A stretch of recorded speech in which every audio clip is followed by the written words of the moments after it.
तो थोड़े टाइम पहले मुझे एक अपॉर्चुनिटी मिली थी जहाँ मेरी स्टोरी एक ई मैगजीन में पब्लिश हुई। काफ़ी अच्छा रिस्पांस मिला और जब मैं वो स्टोरी लिख रही थी ना, सच्ची बोलूँ तो मैं वो सारी चीज़ें मेरे दिमाग में घूम रही थी कि यार कैसे मैं थी, आई मीन कहाँ मेरा कॉन्फिडेंस लेवल इतना सा था और अब मेरा कॉन्फिडेंस इतना हो गया। अगर मैं उस टाइम अपने उस सेल्फ डाउट को खुद पे हावी होने देती थी शायद मैं अभी यहाँ तक नहीं पहुँच पाती। तभी मैंने सोचा कि क्यों ना इसके ऊपर एक वीडियो बनाऊँ जहाँ मैं लोगों को बता सकूँ कि कैसे मैं अपने सेल्फ डाउट को डील करती हूँ, कैसे वो लोग अपने सेल्फ डाउट से लड़ सकते हैं सो दैट वो अपने करियर में ग्रो कर पाए और जहाँ वो पहुँचना चाहते हैं वहाँ तक पहुँच पाए।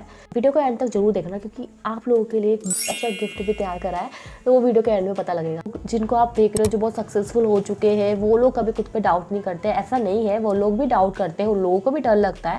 बट हाँ, आप में और उनमें एक डिफरेंस है कि वो लोग अपने डाउट को और अपने डर को खुद पे हावी नहीं होने देते और इस वजह से वो उस सिचुएशन को स्ट्रांगली डील कर पाते हैं और वहाँ तक पहुँच पाते हैं जो हम इमेजिन भी नहीं कर सकते हैं। ये सेल्फ डाउट तो हमेशा आपके साथ रहेगा। अब आपको डिसाइड करना है कि अब आप इसको खुशी खुशी अपने साथ लेके चलोगे या फिर रोते हुए सेल्फ डाउट के साथ खुद को पीछे ले जाओगे। जब भी मुझे कोई अपॉर्चुनिटी मिलती है मैं ये 4 टिप्स फॉलो करती हूँ जो मेरी हेल्प करते हैं उस सेल्फ डाउट से लड़ने में और उस अपॉर्चुनिटी को लेने में।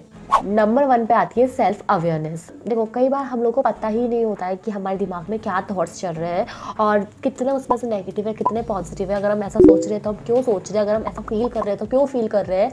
हम ये सारे क्वेश्चंस ही खुद से नहीं पूछते क्योंकि हम सेल्फ अवेयर ही नहीं है। और यही वो टाइम होता है ना जहाँ सेल्फ डाउट आपके उस पूरे ब्रेन को कंट्रोल कर लेता है। इतने नेगेटिव थॉट्स आ जाते हैं कि आप चाहते हुए भी उस अपॉर्चुनिटी के लिए खुद को मना कर देते हो क्योंकि आपको लगता है कि आप ये चीज़ नहीं कर पाओगे। अभी मुझे कोई ऐसा प्रोजेक्ट मिलता है जहाँ जो मैंने कभी नहीं किया है और जहाँ मैं बहुत ही नर्वस होती हूँ, मैं सबसे पहले तो थोड़ा टाइम मांगती हूँ। मैं ये सीधे नहीं बोल देती कि नहीं मुझे नहीं करना यार, नहीं मेरे काम का नहीं है, या फिर ना तो मैं हाँ बोलती हूँ ना ही मैं जल्दी से ना बोलती हूँ।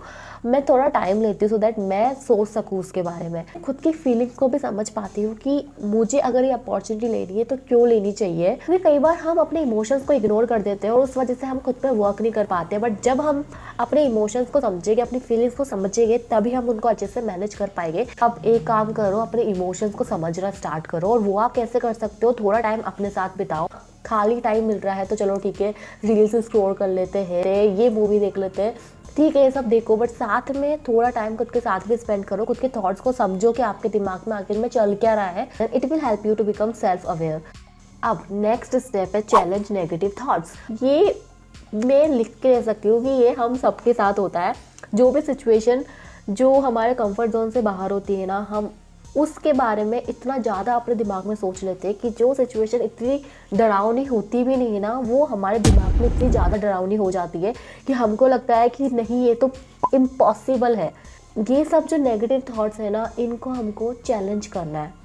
एक नोटबुक निकालती हूँ और वहाँ पे उन सारे थॉट्स को लिखना स्टार्ट करती हूँ। जो भी नेगेटिव थॉट्स मेरे दिमाग में चल रहे कि स्वाति ये काम तू नहीं कर सकती है, तूने ये पहले नहीं करा था, क्या पता तू इतनी गलतियाँ कर दे कि सब लोग तेरा मजाक उड़ाने लग जाए और फिर जो भी तेरा कॉन्फिडेंस बढ़ा है वो पूरा गायब हो जाएगा।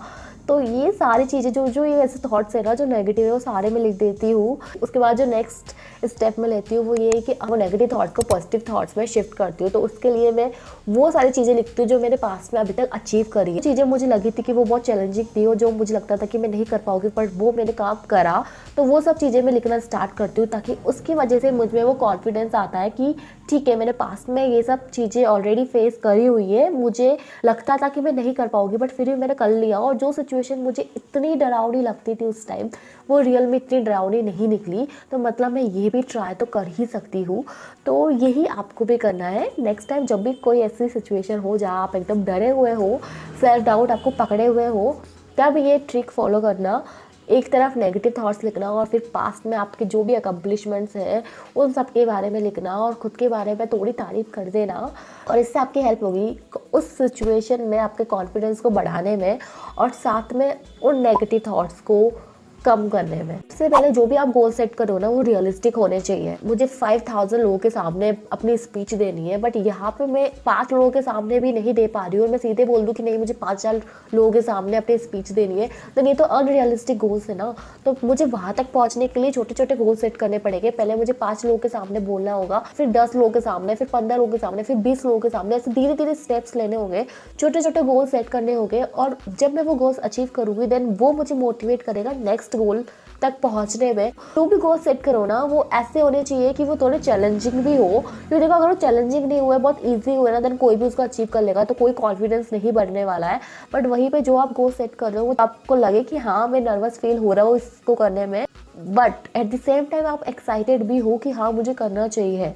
वहीं पे अगर आप अनरियलिस्टिक गोल सेट करते हो देन यहाँ पे एक्साइटमेंट तो शायद उतना नहीं होगा, बट डर तो बहुत ज़्यादा होगा, और उस डर के कारण शायद आपको कॉन्फिडेंस एकदम कम हो जाए और आप खुद पे पहले से भी ज़्यादा डाउट करने लग जाओ। मैं हमेशा यही करती हूँ कि मैं बहुत ही रियलिस्टिक गोल सेट करती हूँ खुद के लिए, सो दैट कॉन्फिडेंस बढ़ाने में भी हेल्प करता है और साथ में मेरे सेल्फ डाउट को भी थोड़ा कम करता है। जो भी आप गोल्स लिख रहे हो वो अचीवेबल तो है ना, रियलिस्टिक तो है ना, अगर हाँ तो बस उसमें लग जाओ।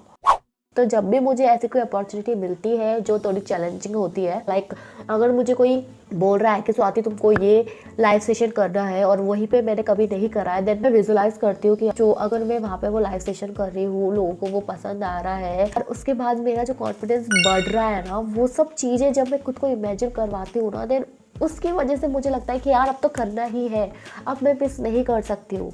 तो ये जो पिक्चर जहाँ पे आप खुद को सक्सीड होते हुए देख रहे हो, वो सब आपको अपने दिमाग में रखनी है। तो जब आप रियल में वो चीज़ करो ना, देन वहाँ पे आपको कॉन्फिडेंस बूस्ट हो पाए। तो नेक्स्ट टाइम जब भी आपको कोई ऐसी अपॉर्चुनिटी मिले हो जहाँ पे आप डरे हुए हो, बहुत बुरा बुरा सोच रहे हो अपने दिमाग में कि ऐसा हो जाएगा वैसा हो जाएगा, वहाँ पे अच्छी पिक्चर अपने दिमाग में रखो, विजुलाइज करो कि जो आप करने वाले हो वो बहुत अच्छा होने वाला है और उससे आपको ये बेनिफिट होंगे। और ये सब चीज़ें जब आप सोचते हो ना, then it will help you to boost your confidence. तो अब अगर आप वीडियो को यहाँ तक देख चुके हो तो गिफ्ट के बारे में बता देती हूँ। जिस तरीके से खुद के बारे में बोलते हैं हम वैसे ही बिलीव करते हैं। जैसे कि अगर मैं खुद को बोल रही हूँ कि स्वाति तुमसे नहीं होने वाला है, तुम बहुत वीक हो, तुम वो डिज़र्व ही नहीं करती हो, देन ये सारी जो नेगेटिव सेल्फ टॉक है ना, इसकी वजह से मैं शायद कभी भी अपने कॉन्फिडेंस को नहीं बढ़ा पाऊंगी। बट वहीं पे जो पॉजिटिव अफर्मेशंस होते हैं ना, वो हमारी हेल्प करते हैं हमारे कॉन्फिडेंस को बढ़ाने में और हमारे सेल्फ डाउट को कम करने में। तो इसलिए मैंने आप लोगों के लिए एक पॉजिटिव अफर्मेशंस की लिस्ट बनाई है।